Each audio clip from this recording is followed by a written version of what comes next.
Juste, la parole est maintenant à Rudy Sall qui va s'exprimer au nom du groupe de l'Union des démocrates et indépendants. Merci, Monsieur le Président. Madame la Présidente, Monsieur le rapporteur, mes chers collègues, je m'associe bien entendu à tous les compliments, les félicitations qui s'adressent à notre Présidente et à notre rapporteur.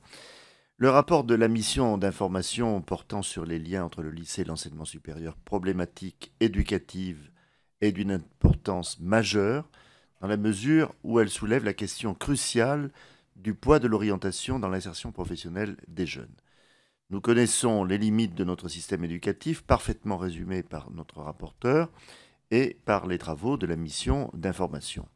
Je n'y reviens pas, sauf pour souligner que le poids du diplôme et de la formation initiale reste encore trop important, au point qu'il devient une source d'anxiété pour élèves et parents et que les filières moins prestigieuses sont délaissées alors même qu'elles représentent des atouts formidables pour permettre aux jeunes de réussir leur insertion professionnelle. Je pense en particulier à l'apprentissage. Je souhaiterais interroger le rapporteur sur 3 points. L'une des limites les plus importantes du système de filière me semble être sa rigidité. Ce système enferme en effet les élèves dans une seule et même filière de la seconde à la terminale, sans qu'il leur soit possible de profiter de véritables passerelles entre filières.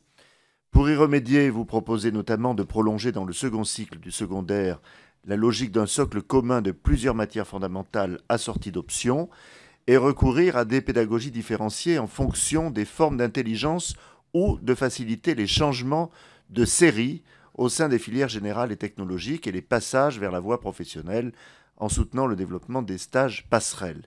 Ces propositions induisent-elles, selon vous, une plus large autonomie accordée au lycée? La mission d'information préconise également de rapprocher les établissements d'enseignement du monde professionnel en impliquant davantage les enseignants afin de renforcer l'efficacité du parcours individuel d'information, d'orientation et de découverte du monde économique et professionnel proposé aux élèves. Concrètement, quelles sont les formes que prendrait ce rapprochement? Une plus grande ouverture de l'enseignement supérieur au monde de l'entreprise vous semble-t-elle également souhaitable? Vous évoquez des partenariats entre les établissements du secondaire et ceux du supérieur. Ne pourrait-on pas aller plus loin en prévoyant des partenariats entre les entreprises du bassin économique, les lycées et l'enseignement supérieur? Enfin, ainsi que le rapport le souligne, l'Université de Paris-Est Marne-la-Vallée a axé son développement sur une forte professionnalisation des cursus, grâce à laquelle 2300 des 11 000 étudiants, soit 24%, sont en apprentissage.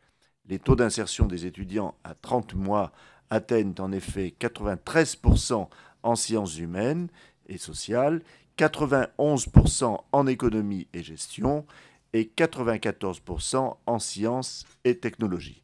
Comment expliquer que ces initiatives soient encore trop isolées et quelles sont les propositions que vous formulez pour encourager ces initiatives? Je vous remercie.